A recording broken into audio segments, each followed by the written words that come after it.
I imagine you probably get more clicks on the stacks and the falls than any of the other. That's maybe why you've grown so much as well. Like you take more risk. If you get more stacks on camera, it's going to help you boost your.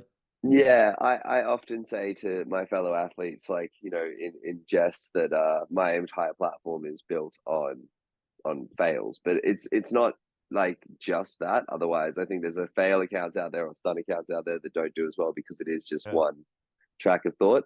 But it is like for me, I've never been ashamed of falling over. Like I'm trying, and if I fall, I fall.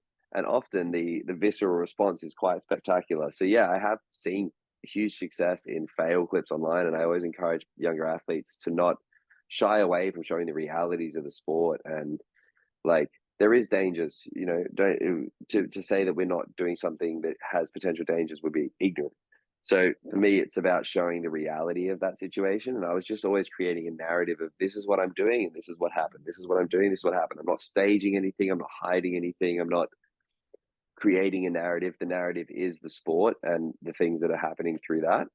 But yeah, the fails have been a catalyst for me, as far as like an indifference from other athletes where because I had, as I said, I was training pretty much every day, which most athletes weren't doing to begin with. And then I was training, pushing myself quite a lot. So the ratio of fails was quite high, comparatively to Yeah. other athletes. And so that and then the huge impacts and the level pushing all the time really came into this whole one image or one persona that you see online, which is it's just me. Like, there's not really any staging of it.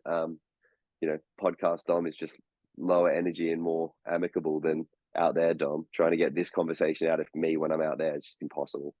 Obviously, just recharging your batteries, but Yeah, yeah, yeah. And I just think that's, if I was gesticulating and being all you over the can't do top, that all which, the time. Yeah. yeah, yeah, it's not going to be as enticing for the listener. They're not going to get as much out of it either. They'll be like, oh, this guy's cracked.